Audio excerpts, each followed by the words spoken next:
तो हेलो अपने सगे मित्रों, स्वागत है आपका एक बार फिर से मेरे YouTube चैनल पर। और आज की इस वीडियो में हम बात करने वाले हैं मिर्जापुर सीजन 3 को लेकर। सीजन 4 में क्या होने वाला, इस टॉपिक पर भी थोड़ी सी चर्चा करेंगे। मेरे हिसाब से आप सब लोगों ने मिर्जापुर सीजन 3 को निपटा दिया होगा। सीजन 3 में टोटल 10 एपिसोड है, 50-50 मिनट के लगभग, जिनको देखकर मुझे बिलीव नहीं हो रहा कि भाई आप लोगों ने ये बना दिया। क्योंकि इसका पहला सीजन नवंबर 2018 में रिलीज हुआ था और दूसरा सीजन अक्टूबर 2020 में आया था। सीजन 2 जितने लोगों ने देखा था उनमें से लगभग सभी लोगों ने एक ही रिएक्शन किया था कि भाई अब लग रहा था सब कुछ यहीं पर खत्म हो जाएगा, आगे कुछ भी नहीं होने वाला है। लेकिन पूरे 4 साल बाद प्राइम वीडियो वाले चचा ने सीजन 3 बनाकर हम लोगों के सामने परोस कर रख दिया है। सीजन 3 की शुरुआत वहीं से होती है जहां पर सीजन 2 द एंड हुआ था। Munna is dead. बहुत सारे लोग, छोटे मोटे यूट्यूबर सोशल मीडिया पर थ्योरीज बना रहे थे कि मुन्ना लौट कर आएंगे सीजन 3 में, वो जिंदा है। पहले 5 मिनट स्टार्टिंग में ही तुम्हारी सारी थ्योरीज पर खड़े खड़े मुद्दे दिया कि लो भाई बॉडी देख लो, वो भी जलते हुए। अब तुम ये मत बोला कि मुन्ना लौट कर आएंगे, बोलोगे पंकज त्रिपाठी मिर्जापुर की इस गद्दी के आसपास भी नहीं। तो बहुत सारे लोग इस गद्दी को अपनाने के लिए अपना हाथ आगे बढ़ा। सबसे इंपॉर्टेंट है गुड्डू भैया, उसके पास जो महल है उसी में रह रहा है और बाकी छोटे मोटी बाहुबली की ऐसे की तैसे किसी को भी नहीं सुन रहा है। और उनके साथ हैं गोलू गुप्ता यानी कि गज गामिनी, जो इनको दिमाग प्रोवाइड कर रही है। लेकिन गुड्डू भैया किसी की सुनने की तैयार ही नहीं। एक बार लोहा उठा लिया तो फिर धाए धाए। और इनके डायरेक्ट अपोजिट साइड शरद शुक्ला को मिर्जापुर तो चाहिए और अपने बाप का बदला भी लेना है गुड्डू पंडित से। कालीन भैया की मेहारू की भी छोटी मोटी इच्छाएं कि मिर्जापुर की गद्दी उन्हें भी मिल जाए। इसके लिए उसने गुड्डू पंडित को ज्वाइन भी कर लिया। बीना भाभी मिर्जापुर की इस गद्दी की लाइन में सबसे पीछे ही खड़ी है, लेकिन अपनी चालें जरूर चल रही हैं। तो काफी सारे ऐसे मामले हैं जो स्टार्टिंग में तुमको क्लियर आइडिया दे देते हैं कि मिर्जापुर की शाखाएं बढ़ चुकी हैं, वो पूरी यूपी को अपनी चपेट में ले चुकी हैं। मिर्जापुर फर्स्ट मिर्जापुर तक ही कायम था, उसके बाद सीजन 2 आया तो पूर्वांचल पर पूरा कब्जा हुआ। अब सीजन 3 आया तो उसने पूरे यूपी को अपनी चपेट में ले लिया है। बहुत सारे नए चेहरे देखने को मिले जिसका तुमने अंदाजा भी नहीं लगाया होगा कि ये लोग भी मिर्जापुर सीजन 3 में देखने को मिल सकते हैं। सीजन 3 देखते वक्त तुम कहीं कोई चीज भूल न जाओ, इसीलिए इन्होंने सीजन 3 को बहुत ही एनिमेटेड तरीके से समझाया। पॉलिटिक्स से लेकर बाहुबली सिटीज और कौन सी सिटीज का कौन बाहुबली है, उसको कहां से कंट्रोल किया जाता है, इन सभी चीजों को बकायदा बहुत ही अच्छी तरीके से समझाया गया है। लेकिन मेकर्स ये नहीं भूले कि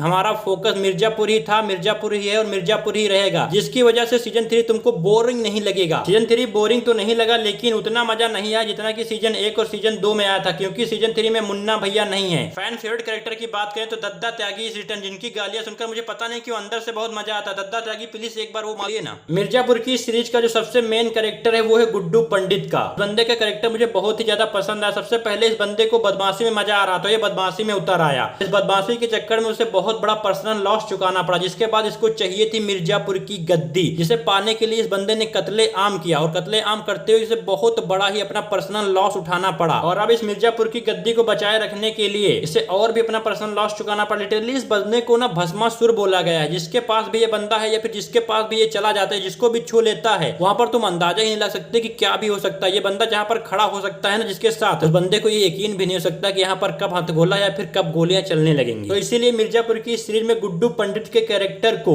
भस्मासुर बोला गया है। वो जिसको भी छू ले वो भस्म स्वाहा। और इस सीरीज का दूसरा सबसे फेवरेट कैरेक्टर पंकज त्रिपाठी है, लेकिन इनका रोल सीजन 3 में एकदम मिनिमम रखा हुआ है। और इस बात का लॉजिक भी बनता है क्योंकि सीजन 2 के एंड में जो कुछ भी हुआ उस हिसाब से कालीन भैया गद्दी के गेम से एकदम बाहर हैं। और सोचने वाली ये बात है कि मिर्जापुर की इस गद्दी के गेम में सबसे इंपॉर्टेंट हुकुम का इक्का भी पंकज त्रिपाठी ही है। इसलिए 10 एपिसोड में 7 या 8 एपिसोड में उनको दिखाया गया है, और वो भी कुछ सेकंड के लिए। और इन कुछ सेकंडों में बहुत ही कम बोलते हैं, लेकिन जितना भी बोलते हैं बात में वजन है उनकी। मिर्जापुर 3 की स्क्रिप्ट बहुत ही हाई लेवल पर लिखी गई और उससे भी ज्यादा हाई लेवल पर इस पे काम किया गया एडिटिंग को लेकर। और हर एक कैरेक्टर ने अपनी बेस्ट परफॉर्मेंस दी सीजन 3 में, जिससे ऑडियंस की एक्सपेक्टेशन और भी ज्यादा बढ़ गई सीजन 4 को लेकर। उम्मीदें तो सब कहीं से यही लगाई जा रही है कि सीजन 4 में मुन्ना भैया की वापसी हो सकती है। तो अगले सीजन में मुन्ना भैया की वापसी होगी या फिर नहीं होगी, और कालीन भैया किस तरीके से मिर्जापुर की गद्दी को फिर से नीचे लेंगे या फिर नहीं ले पाएंगे, ये तो तभी पता चल पाएगा जब सीजन 4 आएगा। लेकिन सीजन 4 आएगा जरूर। बाकी आज का ये वीडियो तुम्हें कैसा लगा है कमेंट बॉक्स में कमेंट करके बताओ। मिर्जापुर सीजन 3 का कौन सा कैरेक्टर तुम्हें पसंद आया है। तुमसे फिर मिलता हूँ नेक्स्ट वीडियो में, तब तक के लिए भारत माता की जय।